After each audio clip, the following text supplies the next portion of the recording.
listening to Keith Price's Curtain Call. Okay,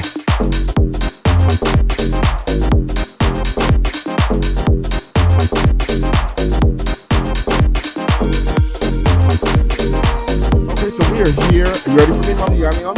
We are here at the Chita Rivera nominees reception. And I just had to remind that this year's current nominee that he and I do have a little bit of a history. And let me just tell you, since the time that we first met a few years ago, in between the time till now, this young man has been turning theater, turning Broadway, doing special events. And right now, currently, you can see him as Rum Tug Tugger over at the Broadhurst Theater, 8 shows a week in Cats, the Jellicle Ball.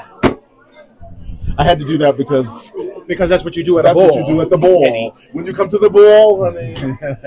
So, my God, Sydney. So, I mean, it's been a couple of years since the Drama Desk. Yeah. And you've been all over the place. I've seen you in little spots here, TV here, this and that, here. What does it feel like to finally have something solid in the world that you've been in for the longest time? Because you've been doing theater for a long time. Yeah. And now you are on. This is Broadway. This is yours. You're not following nobody. Right. You ain't copying nobody. You're not doing the step swing for nobody. This is all about you. What does that feel like now after all of this work? It's so many dreams come true. I mean, truly, all I ever wanted was one role to originate on Broadway. That was the dream for me. And I would, my original, Gene Kelly fantasy of, reading about his story and doing Pal Joey and then being whisked off to Hollywood, L.A. And I really that was the dream, to come to New York and learn to sing, dance, and act, and then, have that kind of triumph. And it's worth the wait.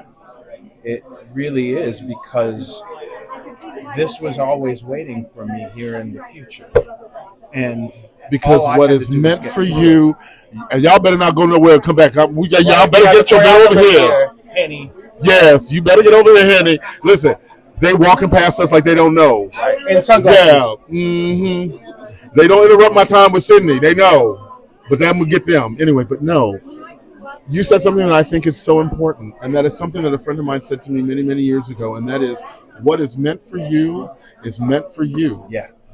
And all through the time that I've met, and once we met, and then I kind of followed you around, like all the other stalkers, to find you now in this situation, I was so happy for you.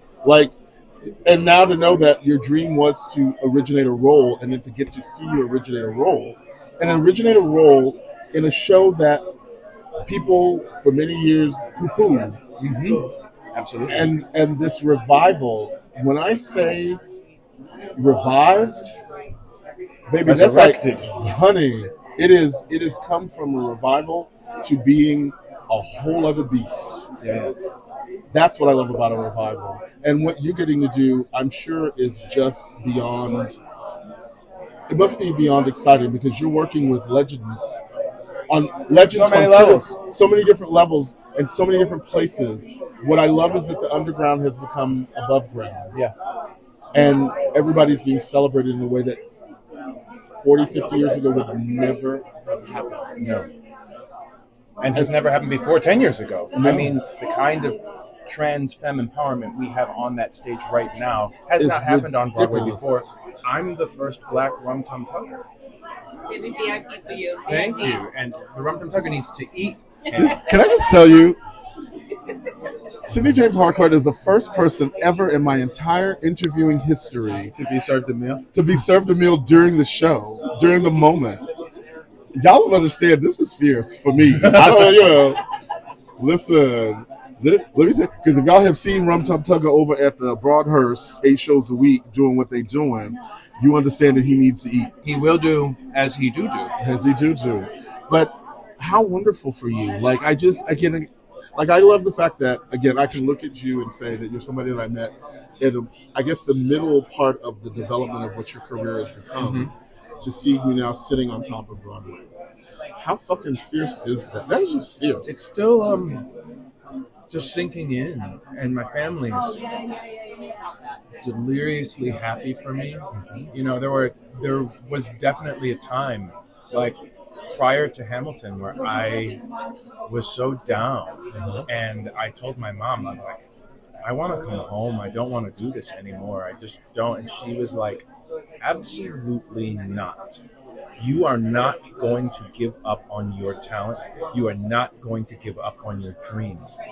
And I didn't. And I kept plugging away at it, believing, you think like, oh, you must just be crazy, believing that you do have something special, that you do like deserve to do this thing that makes you feel so good, that you love so much. And then to find a role, or to have a role find me, because they say cats choose the owners.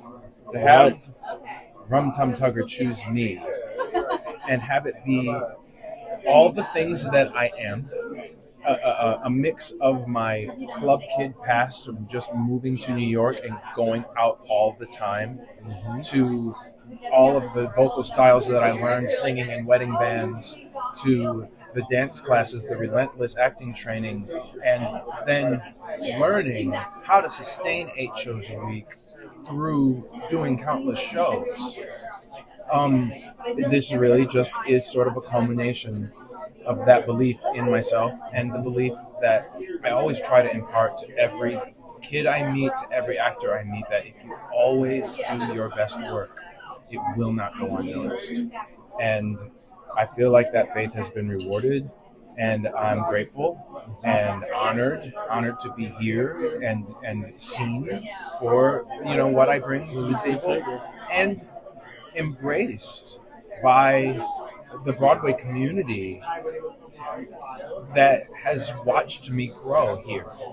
I'm not a transplant from movies or TV. I'm someone who came here and was like, if I can make it there, I can make it anywhere. And here you are.